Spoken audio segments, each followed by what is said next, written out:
Arambagh Times. জ্যোতিষ জগতে অদ্বিতীয় doctor Anjan Shastri আপনার উজ্জ্বল ভবিষ্যতের একমাত্র দিশারি। IIOH কর্তৃক পশ্চিমবঙ্গ রাজ্যপাল দ্বারা পুরস্কারপ্রাপ্ত ও একাধিক অ্যাওয়ার্ড প্রাপ্ত। চেম্বার আরামবাগ, বর্ধমান, বাঁকুড়া, কালীঘাট, কামারপুকুর, মেচেদা ও Ghatal. Call for booking 7477886099. Log on করুন www.anjanshastri.com।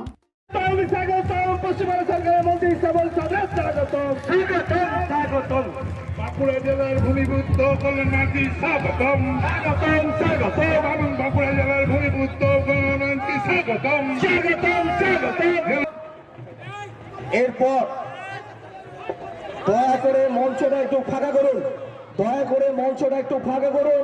আমাদের সকলের প্রিয় নেতা বাঁকুড়া বিধানসভা কেন্দ্রের বিধায়ক সম্মানীয় শ্যামল চন্দ্র মহাশয়কে আমরা বরণ করে নিচ্ছি।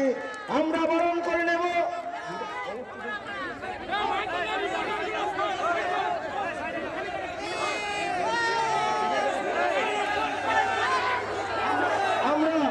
সম্মানীয় গৌর টুডু এবং বিভাবতী টুডু মহাশয় এবং মহাশয়কে বরণ করে নেব, আমরা বরণ করে নেব।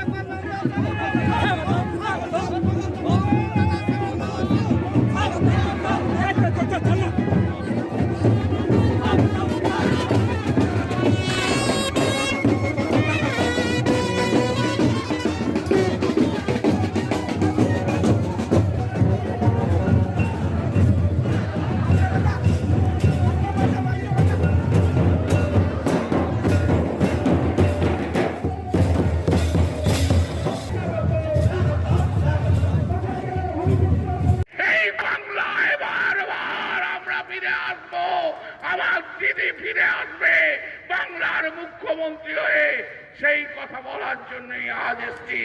আর বলতে এসছি কতুলপুরের সিট থেকে আবার যে যাবো আমরা আমাদের প্রার্থীকে, আমাদের বিধায়ক যে হবে সেই প্রার্থীকে আমরা জিতিয়ে বাঁকুড়া সব ডিস্ট্রিক্ট থেকে আবার 12খানা সিট আমরা মমতা বন্দ্যোপাধ্যায়ের হাতে তুলে দিয়ে 2021-এ তৃতীয়বারের জন্য মুখ্যমন্ত্রী করব মমতা বন্দ্যোপাধ্যায়কে। এই কথা বলে আপনাদের আন্তরিকভাবে আমার ধন্যবাদ জানিয়ে, আমার শুভেচ্ছা জানিয়ে, অনেক দিন পর এই মাটিতে এসে, এই কতুলপুরের মাটিতে এসে আমার সেই পুরনো দিনের কথা মনে পড়ে। 98, 99, 2000, 2001 সাল এমন কোন প্রান্ত নেই, এমন কোন গ্রাম ছিল না যে গ্রামে আমি আমার কর্মীদের নিয়ে আমি ঘুরে দাঁড়াইনি সিপিএম এর বিরুদ্ধে লড়াই করার জন্য আমি আসি, এমন কোন জায়গা নেই। সেদিন শ্যামলও রাজনীতিতে ছিল না, সেদিনকে এখানকার সাংসদও ছিল না রাজনীতির মধ্যে, তারা কেউ ছিল না। লড়েছিলাম আমরা লড়াই করেছিলাম। তাই তো আমি ঠিক বলেছি কিনা? আমি চিন্ময় ঠিক বলেছি তো? একদম আমরা লড়াই করে আমরা জিতিয়েছি। আসুন না আবার সেই কতুলপুরের মাটিতে, এ মাটিতে একবার ভুল করে পদ্ম ফুল যদি ফুটে থাকে, সেই পদ্ম ফুলের ডাটা সব ছেঁকে দিয়ে তৃণমূলকে জিতাতে হবে একবার। এ মাটি যে বড় পবিত্র মাটি গো, এ মাটি যে বড় লড়াইয়ের মাটি, এ মাটি যে বড় নাসরদা মায়ের মাটি, এ মাটি যে রামকৃষ্ণ দেবের মাটি। এ মাটিকে অপবিত্র লোকেদের হাতে অপবিত্র আমরা করতে দেব না। এই মাটিতে ভুল করে পদ্ম ফুটলেও সেই পদ্মকে তুলে উছড়ে ফেলে দেবো 2021-এ। এই কথা বলে শেষ করি। জয় হিন্দ, বন্দে মাতরম, মমতা বন্দ্যোপাধ্যায় জিন্দাবাদ। আমার বাংলার মেয়েরা শুধু সন্তান প্রসব করার জন্য জন্মগ্রহণ করেনি। আমার বাংলার মেয়েরা তারাও একদিন ডাক্তার হবে, তারাও একদিন ইঞ্জিনিয়ার হবে, তারাও একদিন IAS অফিসার হবে, তারাও একদিন IPS অফিসার হবে, তারাও একদিন MLA হবে, তারাও একদিন এমপি হবে, তারাও একদিন জেলা পরিষদের সিট চালাবে, তারাও পঞ্চায়েত সমিতি চালাবে। তাই জন্য দেখুন কতগুলো মহিলা আজকে রিজার্ভেশনের কোটায় আজকে তারা পঞ্চায়েত সমিতি জেলা পরিষদের রয়েছে। তাই জন্য মমতা বন্দ্যোপাধ্যায় কন্যাশ্রী প্রকল্প চালু করেছে। আর এই কন্যাশ্রী প্রকল্প 2017 সালে হেগে সারা বিশ্বের হেগ সোসাইটি থেকে সারা বিশ্বে ইন্টারন্যাশনাল প্রাইজ এই কন্যাশ্রী প্রকল্প বাংলাকে দেয়া হয়েছে। নজির নেই, নজিরবিহীন কাজ করেছে মমতা বন্দ্যোপাধ্যায়। মমতা বন্দ্যোপাধ্যায় বলছেন গরিব ঘরের মেয়ে তার সন্তান হবে, টাকা নেই, বিডিওর অফিসে যাও, বিডিওর অফিসে যে 2000 টাকা সে পাচ্ছে। মমতা বন্দ্যোপাধ্যায় বলছেন যে মেয়ের বিয়ে দিতে পারছো না, তোমার জমি বিক্রি করার দরকার নেই, তোমার বাড়ি বিক্রি করার দরকার নেই, বিয়ের ইনভিটেশন কার্ডটা এসডিওর অফিসে জমা দাও, এসডিওর অফিসে জমা দিলে 25,000 টাকা পাবে মেয়ের বিয়ে দেওয়ার জন্য, যার নাম হচ্ছে রূপশ্রী প্রকল্প। মমতা বন্দ্যোপাধ্যায় বলছেন যে শেষের দিনে, যাবার দিনে গরিব ঘরের মানুষ শ্মশানে পুরনোর জন্য বা কবরখানায় কবর দেওয়ার জন্য টাকা নেই, এসডিওর অফিসে যাও 2000 টাকা পাবে। সমব্যথী তার প্রকল্পের নাম। মমতা বন্দ্যোপাধ্যায় সেই কাজ করে দিয়েছেন। তাই জন্মের প্রথম থেকে জন্মের দিন, যেদিনকে শেষ দিন, একদিন তো সবাইকে চলে যেতে হবে, আমাকেও যেতে হবে, আপনাকেও যেতে হবে। সেই শেষের দিনে যাওয়ার ব্যবস্থাটাও মমতা বন্দ্যোপাধ্যায় করে দিয়েছে। মমতা বন্দ্যোপাধ্যায় যখন গত 1.5 মাস আগে মমতা বন্দ্যোপাধ্যায় যখন বাঁকুড়ায় মিটিং করতে এসেছিলেন, সেই বাঁকুড়ার মঞ্চ থেকে মমতা বন্দ্যোপাধ্যায় ডিক্লেয়ার করলেন 2টো স্কিমের কথা। একটা স্কিম হচ্ছে দুয়ারে সরকার, যে সরকারের প্রতিনিধি প্রতিটি ব্লকে যাবে এবং ব্লকে যে সেই ব্লকে যে তারা যা সমস্যা আছে আইনগতভাবে সেই সমস্যার সমাধান। তাদের যদি কোনো স্কুলে পড়ে থাকে, তারা যদি এখানে বিয়ে হয়ে থাকে, তাদের যে কোনো একটা প্রুফ যদি থাকে, আমি পশ্চিম বাংলা থেকে একটা লোককে বাদ বেরোতে দেব না। বলেছে এনআরসি ওসব বুঝি না, যারই ভোটার আইডেন্টি কার্ড আছে, ভোটার লিস্টে নাম আছে, সেই ভোট দিতে পারবে। যা মমতা বন্দ্যোপাধ্যায় বলেছিল তা এখন ইলেকশন কমিশন বলছে। ইলেকশন কমিশন অমিত শাহ 2 গালে কালি আর মাথারটাকে কালি মেখে বাজারে, ভারতবর্ষের বাজারে ছেড়ে দিয়েছে। ঘুরে বেড়াচ্ছে অমিত শাহ। দেখ কোথায় না, কোথায় গেল? হ্যাঁ, কৃষি বিল শুনবে দেখছি, সব মহিলারা যেভাবে তাড়াতাড়ি চলে যাচ্ছে। কৃষি বিল একটু শুনুন, কৃষি বিলটা একটু শুনে নিন। কৃষি বিলের 3টে মন্ত্রিত্ব, 3টে না 4টে কর্পোরেশনের চেয়ারম্যান, কিচ্ছু বাকি রাখেনি। তবু মমতা বন্দ্যোপাধ্যায় খারাপ, তবু 10 বছর যিনি ভোগ করলেন, ভোগ করে যাওয়ার পর মমতা বন্দ্যোপাধ্যায় খারাপ হয়ে গেল, দল খারাপ হয়ে গেল, দল পচে গেল। উনি যখন ছিলেন তখন নাকি ভালো, আর উনি যে মুহূর্তে ঠিক করলেন চলে যাচ্ছে, সব পচে গেল। এত আমরা তাহলে পচা মাল, এত পচা মালের সঙ্গে থাকলে তুইও তো পচে গেছিস। এত পচা মালের সঙ্গে একদিন থাকলে তুইও তো পচে গেছিস।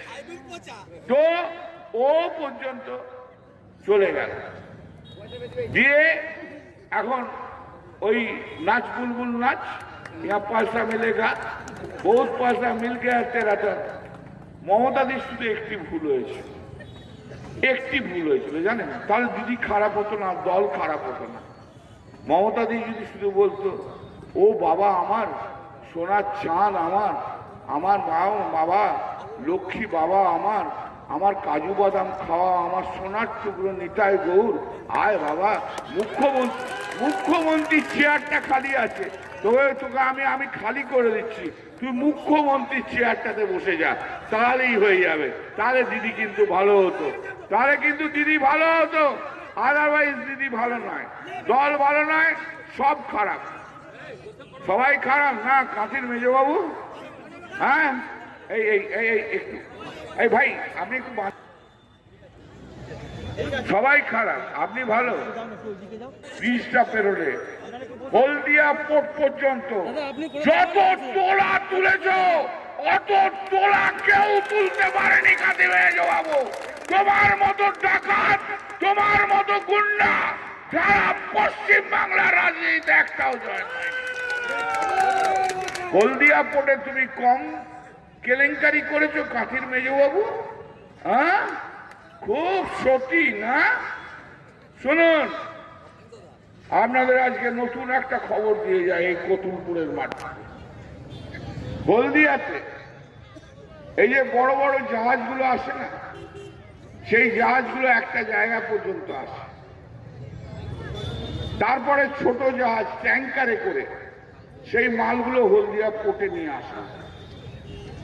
সেই ট্যাঙ্কারগুলো তেল ভরতে হয় একটু পেট্রোল, সেই পেট্রোল ভর্তি করার জন্য 2020 সালের প্রথমে উনি এবং ওনার আত্মীয়রা ইন্ডিয়ান অয়েল কর্পোরেশনের লোককে নিয়ে এসে পেট্রোল পাম্প যাতে ওখানে হয় তার চেষ্টা করেছিলেন, এবং ইন্ডিয়ান অয়েল কর্পোরেশনের অফিসারদের দীঘাতে 5 দিন রেখে মদ মেয়ে ছেলে সাপ্লাই করেছিল ওই কাঁথির মেজবাবু। তোমার চুরি, তোমার ডাকাতি আমরা জানি না। কত কন্ট্রাক্টর শুধু মাল চাই, মাল মাল। কাঁথির মেজবাবু মাল ছাড়া কিছু বুঝতো না। অন্যদিকে আমি যাচ্ছি না, যিনি আপনাদের সামনে বক্তব্য রাখবেন পার্লামেন্টের চিফ হুইপ তথা রাজ্য তৃণমূল কংগ্রেসের স্টিয়ারিং কমিটির অন্যতম প্রিয় নেতা সম্মানীয় কল্যাণ বন্দ্যোপাধ্যায় মহাশয় কিছুক্ষণের মধ্যেই আপনাদের কাছে মূল্যবান বক্তব্য পরিবেশন করবেন।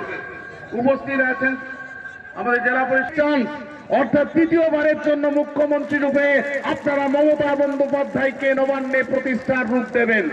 সেই বার্তা আপনারা এখান থেকে সভামঞ্চ থেকে আমাদের প্রিয় নেতা রাজ্য থেকে যে নির্দেশিকা আপনাদের কাছে প্রদান করবেন সেটা আপনারা এখান থেকে সংগ্রহ করে গ্রামের মানুষের কাছে পৌঁছে যাবেন। আজকে আপনারা চিন্তা করবেন যে এই 34 বছরে সিপিএম সরকার বাংলার মানুষকে কিছু দিতে পারেনি। বাংলার মানুষকে কিছু দিতে পারেনি বললে ভুল হবে, দিতে পেরেছে। রক্তস্নাত বাংলা তারা উপহার দিয়েছিল মানুষের বাক স্বাধীনতা কেড়ে নিয়ে, মানুষের ধানের জমির ফসল নষ্ট করে দিয়ে তারা বাংলার মানুষকে বিভিন্ন ধরনের সন্ত্রাসমূলক কার্যকলাপে উপহার দিয়েছিল। আর এই 7 বছর বিজেপি রাজ্যের ক্ষমতায়, কেন্দ্রের ক্ষমতায় এসেছে। 7 বছরে বলুন বিজেপির কাছ থেকে আপনারা কি পেয়েছেন? আপনারা কি পেয়েছেন 15 লক্ষ টাকা? আপনারা পেয়েছেন কি আয়ুষ্মান যোজনার স্বাস্থ্য সাথী কার্ড, কৃষক বন্ধু কার্ড, বেটু বাঁচাও বেটু পড়াও থেকে টাকা? না পেয়েছেন বছরে 2 কোটি বেকারের চাকরি? আপনারা বিজেপির কাছ থেকেও কোনো কিছু পাননি। তাই আমি আপনাদের কাছে বলবো, 10 বছরে মমতা বন্দ্যোপাধ্যায় আপনাদেরকে যে যে জিনিস পৌঁছে দিয়েছেন তার রিপোর্ট কার্ড আমরা কিন্তু আপনাদের প্রত্যেকের বাড়িতে বাড়িতে পৌঁছে দিয়েছি। সেই রিপোর্ট কার্ডে আপনারা নিশ্চয়ই দেখে নিয়েছেন যে আপনারা আপনাদের পরিবারের জন্য কি কি পেয়েছেন। তাই আজকে বিজেপির কোনো ইস্যু নেই মানুষের বাড়িতে গিয়ে ভোট চাওয়ার জন্য। তারা এখন কি করছে? ভিক্ষের ঝুলি কাঁধে নিয়ে বিজেপির নেতা নেতৃত্বরা বাড়িতে বাড়িতে গিয়ে চাল ভিক্ষা করছে, চিৎকার করে বলছে অমিত শাহ আর মোদিজি নাকি আপনাদের চালের ভাত রান্না করে খাবে, এটা নাকি তারা প্রচার করছে। কিন্তু 5 স্টার হোটেল থেকে 7 স্টার হোটেল থেকে তাদের খাবার আছে, আর এই গরিব মানুষের চাল নিয়ে নাকি তারা রান্না করে অমিত শাহকে নাকি তারা খাওয়াবে। সুতরাং এর পিছনের আসল কারণটা আপনারা জেনে নেন। এই যে ভিক্ষা করতে যাচ্ছে কৃষি বিল নিয়ে প্রতিষ্ঠা করার জন্য, কৃষকদের বুকে লাঠির আঘাত করেছে, পায়ের লাঠির আঘাত করে বলেছে কৃষকরা দুদিন পরে খেতে পারবে না। তাই বিজেপির নেতা নেতৃত্বরা কৃষকরা যাতে ভিক্ষাবৃত্তি অবলম্বন করতে পারে, ভিক্ষা করতে পারে, সেই পরামর্শটাই তারা কিন্তু শিখিয়ে দিয়ে আসছে মানুষের বাড়িতে বাড়িতে গিয়ে। আপনি দুদিন পরে ভিক্ষা ঝুলি নিয়ে রাস্তায় রাস্তায় ঘুরে বেরিয়ে আপনি ভিক্ষা করবেন, সেই বার্তা কিন্তু বিজেপির নেতা নেতৃত্বরা দিচ্ছে।